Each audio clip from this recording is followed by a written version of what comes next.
Yo, what's up guys, VTech here, and today I'm going to be teaching y'all how to spot scams whenever buying used computer parts. So without further ado, let's get right into the video.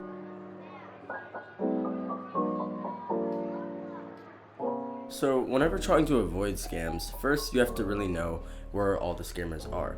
Of course, there's going to just be scammers on every single platform that you buy used PC parts on, but I'm just going to be talking about the main ones that people use. So the main platforms that I use and other people use are Facebook Marketplace, Craigslist, and eBay.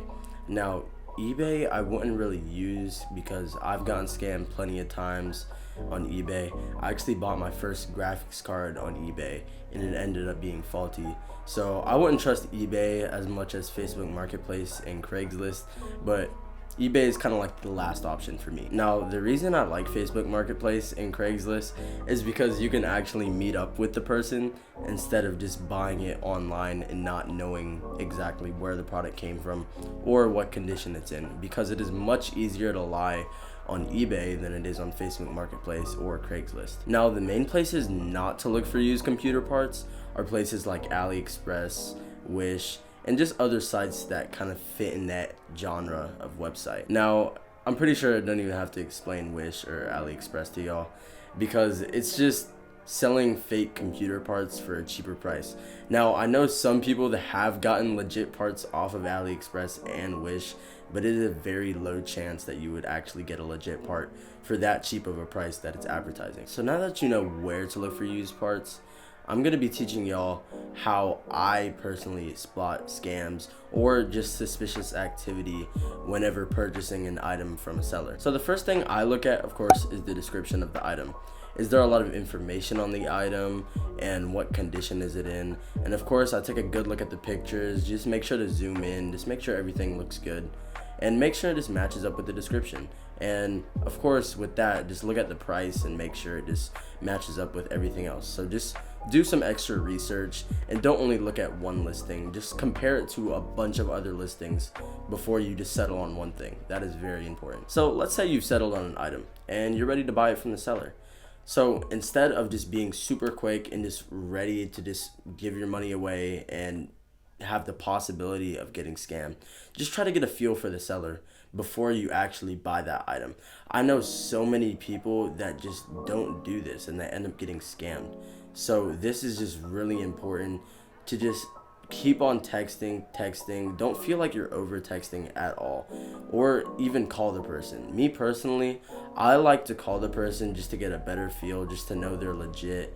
And even though you call them, they still might not be legit, but it's just that extra sense of security. So of course there are other common scam techniques that people use. Some ones I really want to note are the ones where you have to put money down before you buy the item. Now that's obviously a scam, because why would you have to put money down towards a computer part? Like, that just doesn't really make sense to me. They're just gonna take your money and just run with it. So if you see that, that's just automatically a scam. And another one I want to talk about is just the price being a lot lower than it seems. Now, people have gotten pretty good at it in making the price slightly where it's supposed to be, but just like a little lower, so it entices people to click on it and be like, oh, this is a good deal. And maybe they have like one picture on there of the item, and then it just makes you want to buy it. But just make sure that you're getting a good deal and not getting scammed, because there's a big difference between getting a good deal and just a blatant scam. So my next point, and I was just talking about this just a second ago, is playing the waiting game. You don't want to settle on an item too fast. So let's say I'm looking for an RTX 2060 and I see a listing that I think is really good, and that might not even be a scam. It's just like a genuinely good price. And of course, my first thought is just to hop on it and I'm just be like, oh, I don't want to lose it. But there's gonna be other listings to come, so just wait and sit on it. It might go, it might sell, but good thing that's not the only graphics card out there. So just play the waiting game and just wait, because better deals will always come around.